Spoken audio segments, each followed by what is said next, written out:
Sitting at the defense table in a crowded courtroom, I watched a high-priced attorney point a finger at me and use the word kidnapper. Across the aisle, my sister Nadine sobbed elegantly into a handkerchief, playing the part of a grieving mother to perfection. The 3 children I had raised for over a decade sat listed on legal documents as my victims. They did not know that a single piece of paper inside my purse was about to change everything. 12 years ago, my sister parked her regular minivan in my driveway and asked me to watch her kids for a single hour. That single hour turned into 12 long years of midnight fevers, packing school lunches, and soothing terrible nightmares. She got a massive head start on a new life while I stayed behind to pick up the pieces. Now she was back with expensive hair extensions and a legal petition claiming I stole her family from her. Let me take you back to that humid Saturday morning when everything began. I was 26 years old, working long night shifts at a local diner, and saving every spare penny for culinary school.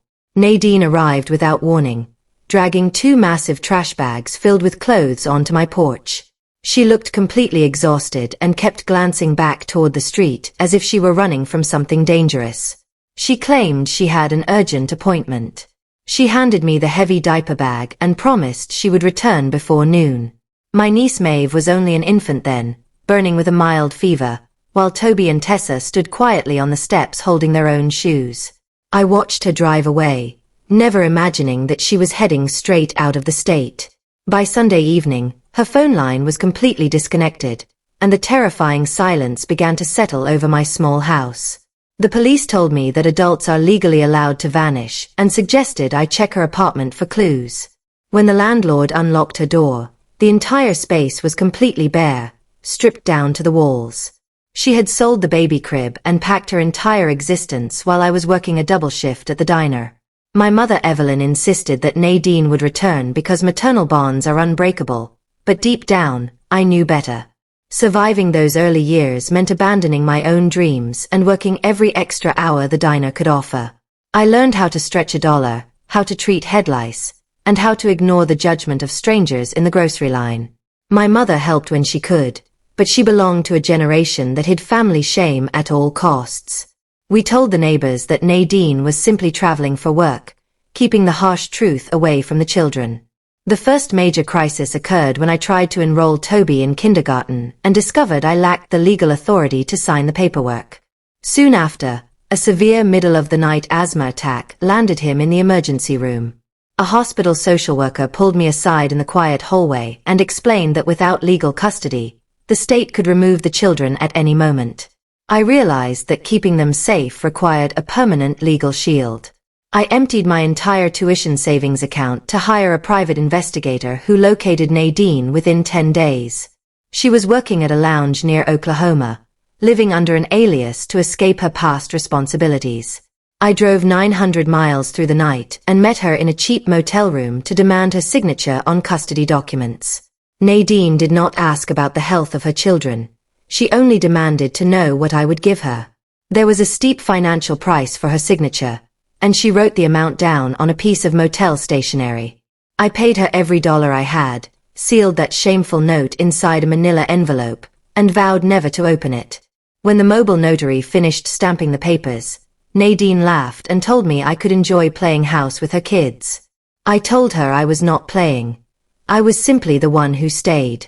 Over the next decade, our lives grew stable as I opened a successful bakery and purchased our small home. The children called me by my first name, and we formed a real family built on daily routines and deep affection. Yet, every single summer, a blank postcard would arrive in our mailbox with no return address. Someone out there was watching us from a distance, sending a silent reminder that our peace was fragile and temporary. Everything fractured when my mother passed away from a sudden stroke, leaving her farmhouse and a significant life insurance policy in a trust for the 3 grandchildren. Because the probate court required formal notification to all potential heirs, a legal notice found its way to my sister. 2 weeks later, a luxury rental car parked outside my bakery, and Nadine stepped out wearing an expensive white wool coat and designer sunglasses. She claimed she had finally recovered from a long illness and was ready to be the parent her children deserved. I looked at her manicured hands and asked where she was when we buried our mother, but she ignored the question entirely. Nadine looked past me and stated that she wanted her babies back, ignoring the fact that they were now teenagers with their own lives. Within a week, a process server handed me court documents. Her aggressive lawyer, Preston Black, filed a petition alleging that the original custody agreement was a total forgery. He accused me of wrongful retention and even used the word kidnapping to grab the attention of local newspapers. Furthermore, they challenged the validity of the will, aiming to dissolve the children's trust so Nadine could claim half of the inheritance. The custody battle was just a smokescreen to gain access to the family money. I broke the news to the children over dinner, trying to keep my voice as steady as an ordinary recipe. Toby stormed away from the table in pure anger, while young Maeve got incredibly quiet, asking if her mother actually wanted to meet them. Tessa just stared at me with intense suspicion, demanding to know the real reason her mother had disappeared so long ago. The protective walls I had built were beginning to crumble. During the first official hearing, Preston Black spent 30 minutes painting me as a manipulative woman who had stolen a vulnerable mother's family. The judge ordered a handwriting analysis and granted Nadine supervised visits for 2 hours every week at a family center. In the parking lot, my attorney asked if I possessed any other evidence from that day in Oklahoma. I admitted that I held a dangerous weapon, but I refused to use it. I watched the supervised visits through an observation window, witnessing my sister deliver expensive gifts tailored precisely to their social media profiles. Maeve was absolutely delighted, and even Toby began to thaw when handed the exact sneakers he wanted. Only Tessa remained completely distant, watching her mother like a careful witness in a trial. On the way home, Tessa refused to speak to me, holding a small wrapped box tightly in her lap. The next afternoon, I discovered that Nadine had bypassed the court order to meet Tessa secretly at a local diner. When we were alone in the car, Tessa angrily revealed that her mother claimed I had paid her to stay away because of my own loneliness. Nadine had twisted the truth into a weapon, making my childhood feel like a commercial transaction. I could not deny the money had changed hands, and my silence cost me my girl's trust. Nadine then sent a confidential settlement proposal offering to drop all legal claims and surrender her parental rights forever.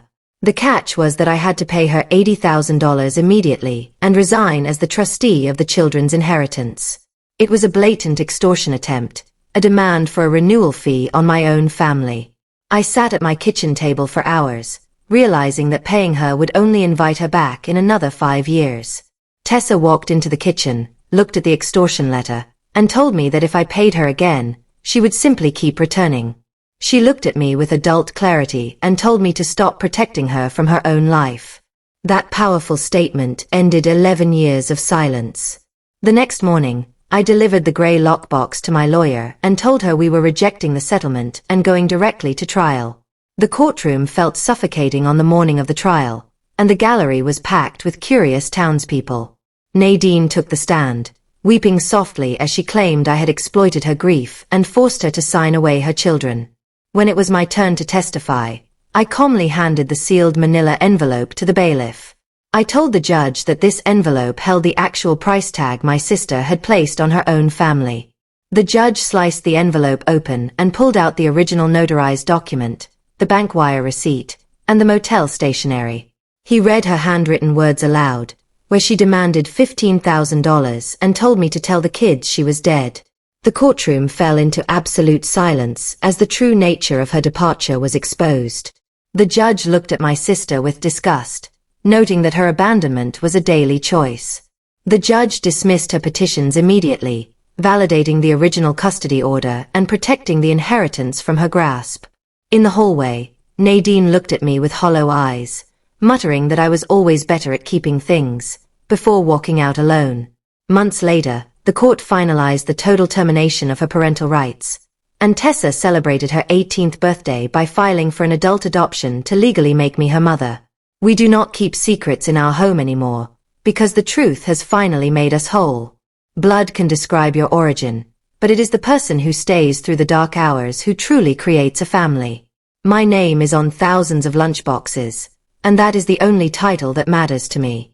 Her hour is officially over, and the children are finally safe exactly where they belong.